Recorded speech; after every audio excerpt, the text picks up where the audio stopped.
I'm here today specifically when I speak to the titans of industry here, because I want to urge you to join us instead of fighting us in this effort. Well, President Obama asking Wall Street to join him in his push for financial regulatory reform. But come on, are the bankers really going to get on board? Fortune's managing editor Andy Serwer here to talk about that. What do you think, Andy? Are they going to jump on board? I think they're going to have to get on board. Otherwise, the train's going to leave the station. They're going to be left standing there. Listen, there's going to be financial reform. We know that. And the question is, to what degree will it make these bankers unhappy?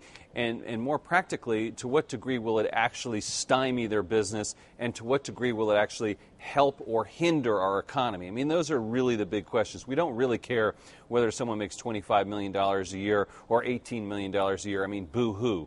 I mean, we really want to make sure that what caused this great recession and the great meltdown doesn't happen again. I mean, we'll never be able to really prevent it, but we want to do the best we can to try to make sure it doesn't happen again. But, you know, the president's call to Wall Street, join me, and it will benefit you and the rest of the country. How's it going to benefit the bankers? I mean, how can they possibly see it as benefiting them? Well, if I was them, I would get inside the tent. I mean, you want to be helping this process. You don't want to be on the outside. You want to be sitting at the table to make sure that you're heard. Now, we know the president has been railing against the lobbyists.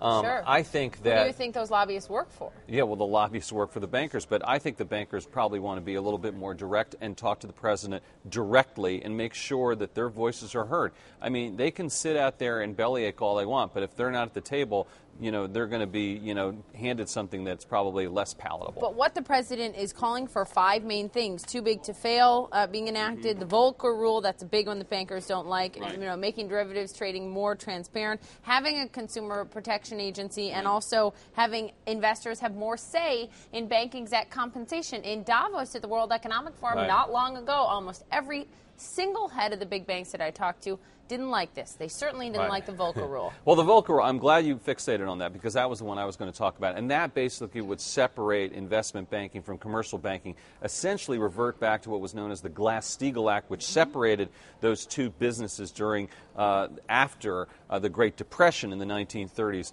legislation during the Roosevelt administration.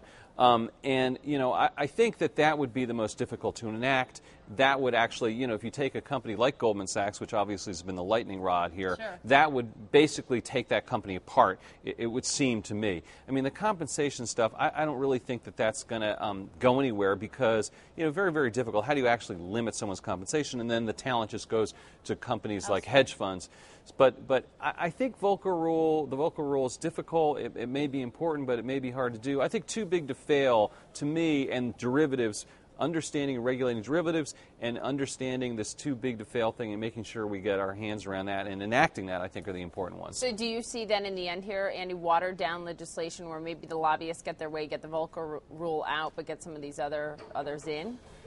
Yeah, is that realistic? I think that is realistic. I mean, you know, it'll be interesting to see how much pressure the lobbyists are able to actually, you know, put to bear here, number one. And number two, you know, one thing we haven't talked about is the political end of this whole thing, the political process. And, you know, where do the Republicans come out on this? And I've been very surprised the Republicans have been putting up as much pressure as they have. I mean, after all, who are they defending? These Wall Street fat cats? I mean, that's not very popular amongst the electorate, I would think. Which, by the way, is the term that the president used as well not long ago, talking about fat cats. And you've talked, Andy, I think it's very interesting and an important point to make, the split between business leaders and those on Wall Street. So very successful business leaders in other sectors wanting to separate and say, hey, that's Wall Street, that's not us. Yeah, and you don't hear too much about this out loud, Pop. You don't hear business leaders, CEOs of other companies that are not on Wall Street really denouncing Wall Street. But believe me, privately, these guys are very unhappy with what's going on Wall Street because they're tarring the entire business community.